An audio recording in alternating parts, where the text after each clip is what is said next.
रायपुर ले कैसे खबर निकल के आथे जरा सुन के हर छत्तीसगढ़िया शर्मा थे और बतात पर दुखी हुआ थे कि जिन रायपुर के व्यापी चौक में छत्तीसगढ़ महतारी की मूर्ति से जिला असामाजिक तत्व तोड़ दे दे दो टुकड़ा करे है जरा देख के आदमी के छत्तीसगढ़िया के आत्मा खोला थे।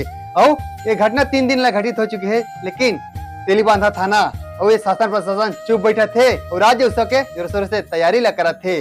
जब ये बात के पता छत्तीसगढ़ का सेना पता चली तब सावधानिक रूप से अपराधी ला पकड़े पर वहाँ आंदोलन करते रहे। अपराधी ला पकड़े से पहले ये शासन प्रशासन छत्तीसगढ़ क्रांति सेना के सेनानी मन ला पकड़ के जेल के रद्दा दिखावा थे और अपराधी बिंदास घुमा थे। अरे अंधेरे नगरी चौपट राजा चला थे। अगर आप मन छत्तीसगढ़ में रही था, छत्तीसगढ़ महतारी के मान सम्मान करता तो वीडियो ला ज्यादा से ज्यादा शेयर करा ताकि ये अपराधी जल्दी से जल्दी पकड़ावा और कोई भी छत्तीसगढ़ के अस्मिता ला ऐसा नीचे झन गिरा सके।